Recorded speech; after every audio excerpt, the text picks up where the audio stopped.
Okay, so we're back with another tutorial on color grading, a really simple one. And I will make this available to you as before in B-raw footage. This time, in this particular one, you can do anything you want with it. You can sell it, you can do, put it up online, do whatever you want. I give it to you freely. Have fun with it, enjoy. I will be putting it up on Gumroad. There will be a little thing there saying if you want to give a price for it, you can put in $1 if you want, but you don't have to. You can also put 0 and download it. I'll put that in the link below as well. We're going to start off with how you bring this in. So I'm going to just essentially just drag and drop it into your clips here. I prefer working on that instead of the cut page right now, and the edit page, and that's where we're going to stay right now. I'm going to go up here, new timeline, and in the timeline we can say, I'll just call it about reflections,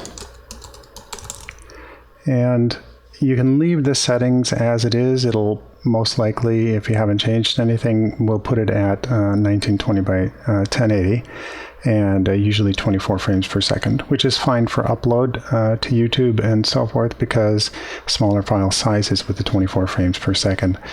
That's typical film frames per second. If you want to change things, you will go to use custom settings, go to format, and there you get a lot of other options to play with. This particular one was done in 2688 by 1512. So there isn't a setting for that. This is the 2.6K, which the Blackmagic Pocket Cinema Camera 4K happens to shoot in, which is really great. But you can enter that in here if you wanted, 2688 by 1512. And I'm going to leave it at timeline frame rate is 24 frames per second. I'm going to leave scale as is because it's not going to scale it, it's going to work it exactly. Timeline resolution is 1920 by 1080. That just means that what you're going to be seeing here and what's actually being used in the timeline is 1920 by 1080. It's actually using for export 2688 by 1512 at 24 frames per second. So when you're looking at this, think about this as your export. And then just click create. And since I've already got it loaded, I'm going to simply just drag and drop it down into the timeline. So here, because I'm not using that pulsing, radiating sound, I'm going to just, there's a couple of different ways you can do it. You can do link clips, click off and click on and just delete it, or double click, just simply drag it down there, or go up here into your controls, click on it, go to the audio, drag the volume down. Either way, it gets the same effect. So here we are in the color page, and you can see that what I had shot is actually pretty good on the exposure. There's nothing blown out terribly here, and there's nothing as far as being clipping on the low end either. Because it's raw footage, I'm going to go to the camera raw settings, project, turn it to clip, and clip. I have either as shot or daylight, since it was daylight. Daylight, you can see, adds a little bit of a yellow warmth to it. I'm going to keep it at as shot because I did actually white balance it prior to earlier in the morning. So yes, at that particular time where this is shown, probably did have a bit more yellow in it. So, but that can be adjusted later. I'm just leaving it as shot, but you can set it to daylight or whatever conditions it happens to be. That's a nice thing about raw footage, is you can do that post. Blackmagic Design. I'm going to set the color space to Rec 709 because it's going to YouTube. The ISO was originally shot at 400. The nice thing about that also is I could bring it to 125 or up to 1000. So, and you'll see that the scopes will change accordingly. That also is the nice thing about doing this, because that's a post process. I'm going to leave it at ISO 400. I'm going to turn highlight recovery on. Again, that's anything that's blown out. I will recover a little bit more. Here it's not so necessary because the little bit of highlight that's blown out is tiny. I can't see into it. Whether that's clipping or not really doesn't matter, so it's on a shot-by-shot basis. Then I go over here to your color wheels. I use the middle section for the primary bars. It's where I tend to work. I also want to make it so that if I wanted this to be true black in these portals up here, what I do is I go to the cog wheel, go to General Options, and then in this area, I will turn Use S Curve for contrast. I turn that off. Because otherwise, what it generally does is it tries to keep everything within the 0 to 1023 marks by compressing it up to that line. When I have that turned off, it allows me to dip below the line to clip as much as I wish. So the Luma Mix is turned off. I turn that down to 0. When that's at 100, what happens is that any type of modification you do on one channel, the other two channels compensate for it. I do not require that. I prefer to bring that down to 0 so that I can independently move each channel without affecting the other two. This is the reset button. Anytime you want to reset, you just hit that. Or if I move this down, I can just double click on the B or the G or whatever it happens to be, and it'll reset. So you can do it individually or en masse for this entire thing. This is, again, my process. It's not by any means the worst or the best. It is just a process. You may find other ways of doing this. I'm giving it to you this way as just one simple representation. Please use what you can from it. Explore and enjoy the software. It's powerful. What I'm going to do is bring the levels down here now that I've turned the LumaSat off. To make this sometimes a little bit more even, what I do is I just take the saturation down to 0, and you can see how this leveled everything off. This is important for when I'm trying to work contrast. So I'm going to drop this down to the line. And you can see where it intersects the line, the color is highlighted a bit more. And what I'm looking at is, I'm going to give it enough space because I'm going to use another node to actually adjust it further. But I'm going to bring it right up to the line. I'm going to take the gain. In this case, I'm going to spread the gain up a little bit more. You can see that the highlights from like this little peak, they are clipping some, and it really doesn't matter because it's not important to the shot. Okay, so next I'm going to use Option or Alt S to create a new node. In this node, I do want there to be a little bit of control because I'm going to use an S curve on the luminance values. So I will turn up the Luma Mix here. That's only on this node. This node is just to fine-tune my contrast.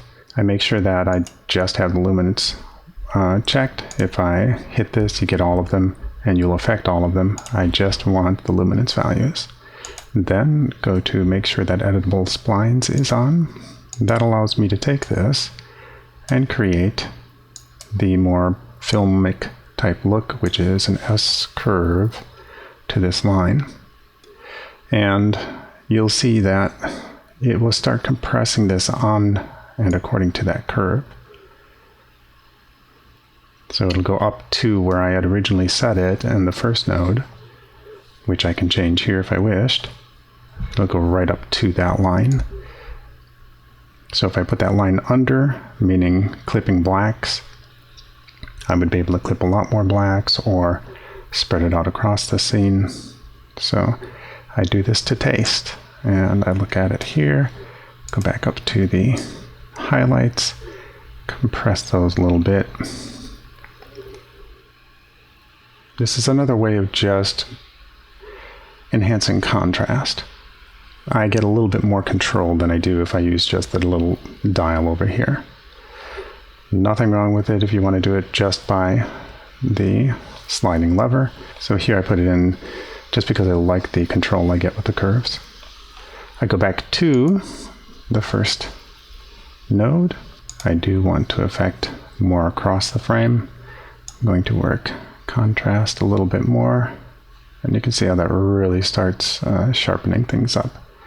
So this applies basically a general contrast over here. Here I get a specific curve contrast. Now I'm going to bring up the saturation on my first node, and you can crank that to wherever it pleases you.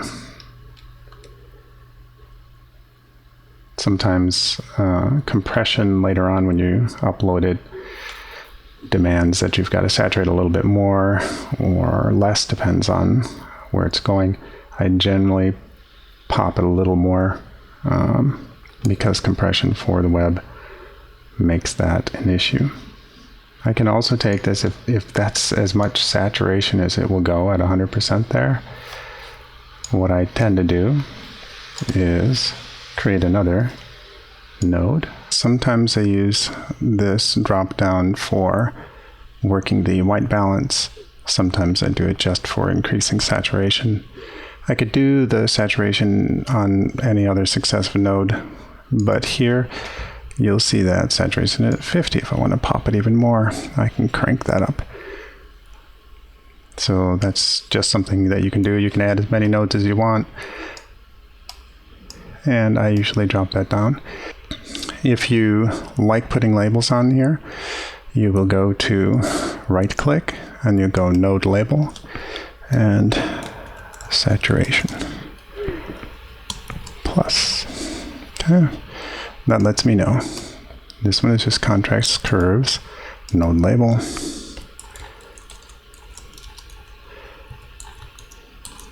Contrast S curve.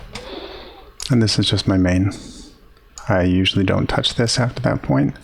If I want to make other adjustments, like if you wanted to white balance this, there wasn't a good white balance, but you do, like this boat, which is white, have something that can give you a white indicator.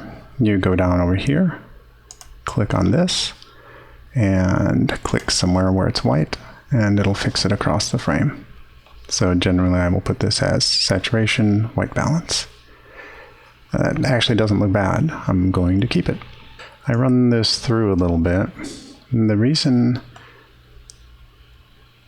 we definitely want to pay attention to contrast is because these waves are basically a representation of light play over the darkness, and contrast makes that pop. So I'm going to give this to you all in 60 frames per second at 1920 by 1080. The other files were pretty large, but that will allow you to slow it down should you need. And color correct the heck out of this and play with it. But that's really how simple it is. That gets you something that looks pleasing. Later on you can put in other nodes to really give it a particular color cast, depending on where you need it to fit in the overall scheme.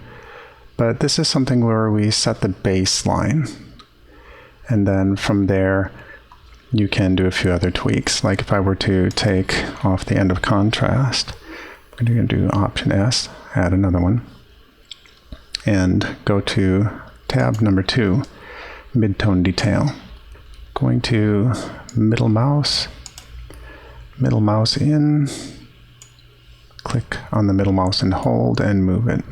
So there is a little bit of chromatic aberration that also can be taken out later, and I'll do that probably in another video.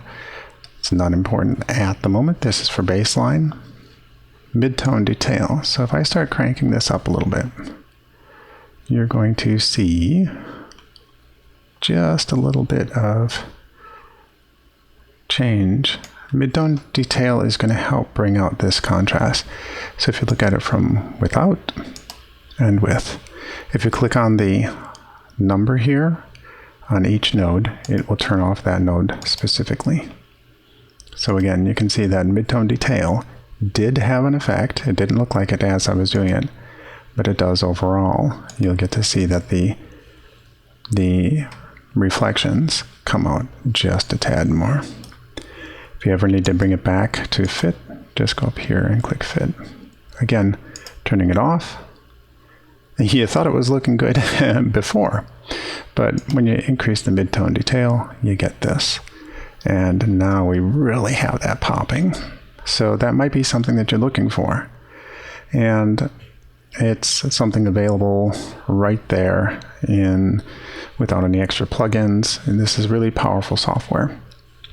Well, I hope you like that. Do something really cool with it. And if nothing else, just learn the software with this. And if you want to give me $1 for it, put that in on the Gumroad thing. I do not require it. You can do it 0. I do give it for free. No guilt. Do not feel guilty. This was just some of the footage that I put out there. And I have tons. So if you like this and you want more for free to do it as you wish, let me know in the comments below or send me an email and I will provide that for you. And please subscribe to help grow this channel. That way I can keep providing more of this. Thank you.